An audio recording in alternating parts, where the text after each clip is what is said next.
আমি বিনা পেঁয়াজ এক লাগাচ্ছি এবং কিছু পেঁয়াজ লাগাবো। এটা হচ্ছে মালয়েশিয়ার BAW1 পেঁয়াজ। এই হচ্ছে অর্গানিক সয়েল। এখানে 6টা এলিমেন্টস দেওয়া আছে। আর বাসায় যাদের এরকম বোতল আছে আপনারা কিন্তু এইভাবে কেটে নিতে পারেন। তো এইভাবে মাটি আপনারা টব একদম ভরে নেবেন। তো আমি প্রথমে লাগাই নিচ্ছি পুঁইশাকগুলো। আসসালামু আলাইকুম, আমি কৃষিবিদ মোহাম্মদ আব্দুর রউফ। আমার ইউটিউব চ্যানেল এবং ফেসবুক পেজে আপনাদের সকলকে স্বাগতম। তো আজকের ভিডিওটা একটু ব্যতিক্রম, কারণ হচ্ছে কথায় আছে ঢেকি স্বর্গে গেলেও ধান ভাঙে, ওই রকম। আমি যেহেতু কৃষিবিদ, আর আমার মনে হয় 99% কৃষিবিদই গাছ লাগাইতে পছন্দ করে। তো মালয়েশিয়াতে আসছি, আমার বাসার একটা বারান্দা আছে যেখানে দেখলাম এর আগে কখনো গাছ লাগাই নাই, এবং আশেপাশের যে দুই একটা ফ্ল্যাটের বারান্দা আছে সেখানেও গাছ অনেকেই লাগাইছে। এবং আমি যখন বাংলাদেশে ছিলাম তখনও গাছ লাগাইছি। মোহামিনুল্লাহ গাছ পছন্দ করে, ওই যে বললাম কৃষিবিদরা আসলে সবসময় গাছ পছন্দ করে। সেই জন্য বাসার ডিমের খোসা এবং কিছু পেঁয়াজের খোসা যেগুলো ছিল সেগুলো রেখে দিছিলাম। 2টা টব কিনে আনছি দোকান থেকে, আর এই টবগুলোর দাম ছিল হচ্ছে 2.4 রিঙ্গিত। যেটি আনছি প্রাথমিকভাবে, কারণ দেখি এখানে গাছ হয় কিনা। আর যেহেতু মালয়েশিয়ার ওয়েদার, আমি এর আগের কয়েকটা ভিডিওতেও বলছি, এখানে সবসময় টেম্পারেচার থাকে আপনার 36 থেকে 38 ডিগ্রি সেলসিয়াস টেম্পারেচারের মতো। সেক্ষেত্রে আমি আবার এখানে, তো মালয়েশিয়ায় যারা জানেন না তাদের বলতেছে, আমি পিএইচডি করতে আসছি, আর আমি পিএইচডি করব পেঁয়াজের উপর, পেঁয়াজের পোস্ট হারভেস্ট নিয়ে। সেই জন্য বাংলাদেশ থেকে আমি কিছু পেঁয়াজের বীজ নিয়ে আসছিলাম। এগুলো জাস্ট প্রাথমিকভাবে এই বীজগুলো আমি এখানে লাগাবো জার্মিনেশন টেস্ট দেখার জন্য।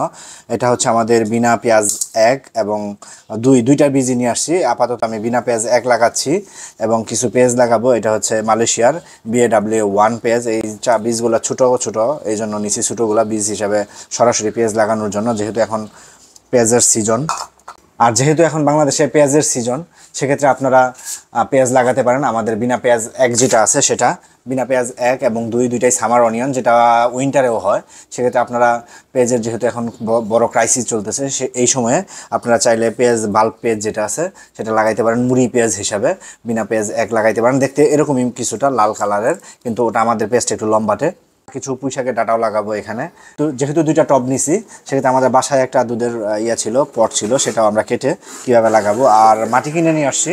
এখানে আসলে সয়েল পাওয়া খুব টাফ, সেক্ষেত্রে আমরা 2 রকমের সয়েল কিনে নিয়ে আসছি। এটা হচ্ছে রেডিমেড সয়েল, এটা টপ সয়েল।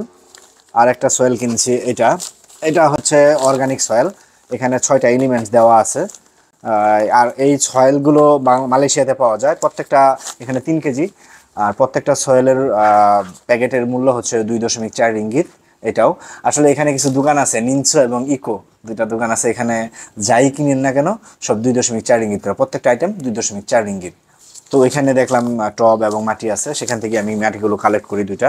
তো মাটির কালার কিন্তু মাশাআল্লাহ অনেক ব্ল্যাক মাটি, যেটা আমি দিচ্ছি, দেখেন মাটি ব্ল্যাক মাটি, এবং মাটিতে নিশ্চিত কোকো ডাস্ট মিশ্রণ করা আছে, সেটা বোঝা যাচ্ছে। অর্গানিক মাটি কিভাবে তৈরি করবেন, মানে প্রপার মাটির সাথে, টবের মাটির সাথে কি কি মিশ্রণ করবেন সেই বিষয়ের উপর আমার একটা ভিডিও আছে, সেটা আমি ডেসক্রিপশনে দিয়ে দিব, সেই লিঙ্কটা, সেটা আপনারা দেখে নিতে পারবেন। আমি এতটুকু করে মাটি দিলাম, এখন আবার টপ সয়েল দিব। এটা আরো কালো মাটি, এটা আরো কালো, 2টা মাটি মিক্স করে দিলাম। এই মাটিটা কালো, এটা বায়োচার মিশ্রিত মাটি, মেবি সম্ভবত এই মাটিটা। আর বায়োচার জিনিসটা কি সেটা আপনারা নেটে সার্চ দিয়ে দেখতে পারবেন। একটা নির্দিষ্ট তাপমাত্রায় খড় বা কিছু ইনস্ট্রুমেন্ট আছে সেগুলো পুড়িয়ে মাটি তৈরি করা হয়, একটা অর্গানিক ফার্টিলাইজার তৈরি করা হয়, সেটা 2টা মিক্স করে আমি দিব। পরে আবার একটু উপর নিচ করে দিব।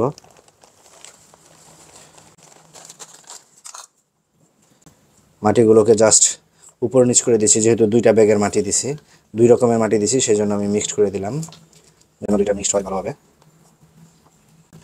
যাদের টব আছে, যাদের বারান্দা ছাদ আছে, এখন যেহেতু উইন্টার সিজন বাংলাদেশে চলতেছে, আপনারা চাইলে আপনারা নিজেদের মতো করে কিছু শাকসবজি লাগাতে পারেন। যেহেতু সবজির দামও বেশি, শুধু বাজারের অপেক্ষায় না থেকে আপনারা কিন্তু নিজেদের পারিবারিক চাহিদা মেটানোর জন্য 2-1টা করে গাছ লাগাতে পারেন।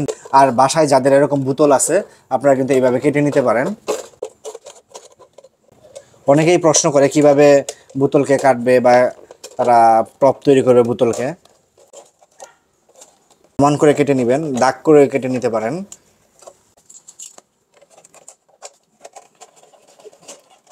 জাস্ট এই তো আমি কেটে নিছি, মোটামুটি সমান হয়েছে, যতটুকু পারা যায় ততটুকু চেষ্টা করছি সমান করে কাটার জন্য। এখানেও আমি মাটি দিয়ে দিব।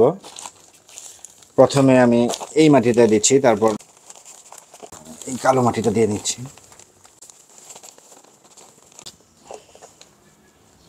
দেখুন কত সুন্দর। বাংলাদেশেও কিছু কিছু অনলাইন পেজে রেডিমেড মাটি পাওয়া যায়, সেগুলো আপনারা কিনে নিতে পারেন। যারা মাটি কালেকশনের সমস্যা, অনেকেই বলতে পারেন যে মাটি কোথা থেকে পাবো, কীভাবে পাবো, সেক্ষেত্রে আপনারা মাটি কালেকশন করে নিতে পারেন। এই দেখুন সুন্দরভাবে হয়ে গেল আমার 2টা টবই। তো এইভাবে মাটি আপনারা টব একদম ভরে নেবেন, কারণ যদি আমি একটু পানি দিই তাহলে কিন্তু মাটি একটু বসে যাবে, সেজন্য এখন করে নিলাম। প্রথমে আমি পুঁই শাক লাগিয়ে নিচ্ছি। আর মালয়েশিয়াতে কিন্তু পুঁই শাকের প্রচুর দাম, যেহেতু এখানে আমি পুঁই শাকের বীজ পাই নাই, সেক্ষেত্রে আপনারা যারা বীজ পাবেন না তারা বাজার থেকে পুঁই শাক কিনে এনে পুঁই শাকের যে গুঁড়ার অংশটা আছে এইভাবে কেটে নেবেন, একটু মাথাটা একটু স্লাইস করে কেটে নিয়ে নেবেন। স্লাইস করে কাটার কারণ হচ্ছে যেন পানি যদি হয়, পানি যখন আপনি দিবেন বা বৃষ্টির পানি পড়বে তখন যেন না জমে এটা পচে যায়, সেক্ষেত্রে এইভাবে আপনারা কেটে নিতে পারেন। তো আমি প্রথমে লাগিয়ে নিচ্ছি পুঁই শাকগুলো,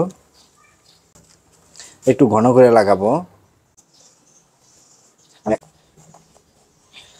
আপনাদের যারা বারান্দা বা ছাদ আছে তারা টবে এইভাবে গাছ লাগাতে পারেন। আমি কিছু বরবটির বীজও নিয়েছি। আমার বরবটি, এখানে বরবটির বীজ কিনতে পাইছি, আমি অন্য বীজ খুঁজছি পাই নাই, তাই বরবটির বীজ এই টবে দিয়ে দিচ্ছি। আমি 5টা বীজ আছে, বীজগুলো আমি এখানে দিয়ে দিচ্ছি, বরবটির বীজ এখানে দিয়ে দিলাম। এবং সাথে আমি যেহেতু পেঁয়াজের জার্মিনেশন দেখব, আমার এটা পেঁয়াজের বীজগুলো বাংলাদেশ থেকে আনা, এটা হচ্ছে বিনা পেঁয়াজ 1, পেঁয়াজের বীজগুলো বাংলাদেশ থেকে আনা, এটা বিনা পেঁয়াজ 1 আমাদের ইনস্টিটিউটের ভ্যারাইটি।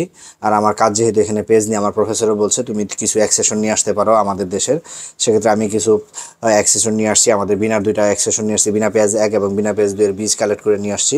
এবং মালয়েশিয়ার 3টা ভ্যারাইটি আছে, BAW1, BAW2, BAW3 মার্দি রিলিস্ট, এটা মালয়েশিয়ার নিউক্লিয়ার রিসার্চ ইনস্টিটিউটের রিলিস্ট কিছু ভ্যারাইটি আছে, সেগুলো আমি কালেক্ট করব, প্রফেসরের সাথে কথা হয়েছে। তো সেক্ষেত্রে আমি এই বীজগুলো এখানে আমি দিয়ে দিচ্ছি। এখান থেকে যেহেতু আমি আবার ট্রান্সপ্ল্যান্ট করানোর জায়গায় লাগাবো, যেহেতু যদি বীজগুলো জার্মিনেশন হয়, এইগুলো এই জন্য জাস্ট দিয়ে দিলাম। আর যেহেতু টপ স্বল্পতা, সেই জন্য আমি এখানে দিলাম, দেখি এগুলো জার্মিনেশন হয় কি না, জার্মিনেশন দেখার জন্য। যদি জার্মিনেশন হয় তাহলে তো জাস্ট সাকসেসফুল বলবো, যে আমি প্রাথমিকভাবে একটা সাকসেস হলাম আমার কাজের জন্য, পিএইচডি কাজের, যে আমার যে বীজগুলো নিয়ে আসছি সেটা জার্মিনেশন হয়েছে।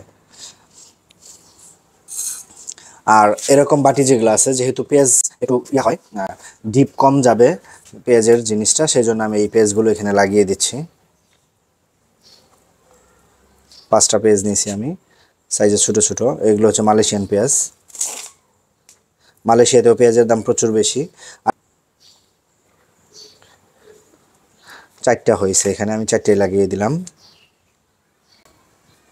4টেই লাগিয়ে দিলাম। আর এখানেও আমি কিছু বীজ, পেঁয়াজের বীজ দিয়ে দিই, যদি চারা হয় তাহলে আমি এখান থেকে চারাগুলো কালেক্ট করে আমি অন্য জায়গায় টব, নতুন টব কিনে, যেহেতু মাটি আছে আমার, সেখানে আমি আবার লাগিয়ে দিব। মাটি দিয়ে দিচ্ছি এটার উপরে।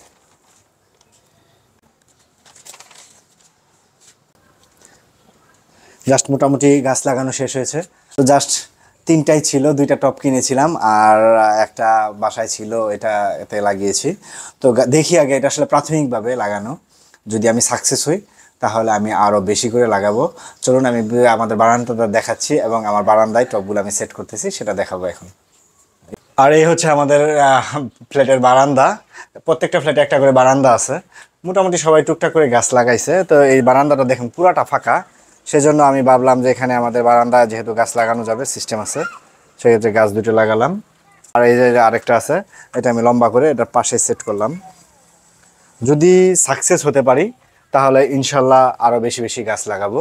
আর লাইটের জন্য হয়তো বা অন্ধকার দেখা যাচ্ছে, কারণ বাইরে লাইট আছে, বাইরের লাইটের জন্য। এখানে আবার দিনের একটা অংশ রোদ লাগে, তবে সব বারান্দায় গাছ হয় না বা সব জায়গায় হবে না, দিনের একটা অংশ রোদ লাগবে, সেটা মনে রাখবেন। যে বারান্দায় দিনের একটা অংশ রোদ পড়ে সেখানে আপনারা গাছ লাগাবেন। এখন একটু হালকা পানি দিয়ে দিচ্ছে এখানে সবগুলোতে।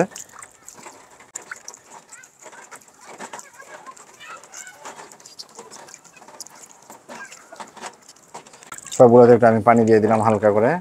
রেগুলার পানি দিতে হবে মালয়েশিয়াতে, কারণ মালয়েশিয়ার ওয়েদার রুক্ষ। আবার মালয়েশিয়ার ওয়েদার সম্পর্কে আসলে বলা মুশকিল, কখন বৃষ্টি হবে কখন রোদ উঠবে সেটা বলা মুশকিল।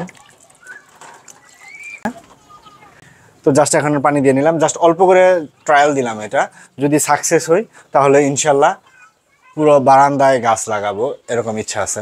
সেক্ষেত্রে আপনারা যেহেতু এখন উইন্টার সামনে কামিং, বারান্দা আছে বা ছাদ আছে বা সামনে বাসার সামনে অল্প একটু জায়গা আছে, সেক্ষেত্রে আপনারা গাছ লাগাতে পারেন। যেটি নাই মাটি বাজার থেকে কিনে গাছ লাগাতে পারেন আমার মতো করে ট্রাই করতে পারেন। কারণ নিজের হাতে লাগানো একটা ছোট জিনিসও কিন্তু অন্যরকম একটা আনন্দ দেয়। যদি আপনি সেটা নিজে চাষ করা, যদি একটা পটল বা একটা বেগুন বা একটা যাই হোক না কেন, একটা ঢেঁড়স, সেটাও কিন্তু খুব আনন্দের হয় এবং খেতেও কিন্তু টেস্টি হয়। তো ভিডিওটি এ পর্যন্তই। ভিডিওটি কেমন হয়েছে তা অবশ্যই কমেন্ট করে জানাবেন। যদি ভালো লেগে থাকে তাহলে শেয়ার করে দেখার সুযোগ করে দিবেন। সবাই ভালো থাকবেন, সুস্থ থাকবেন, আমাদের জন্য দোয়া করবেন। আল্লাহ হাফেজ।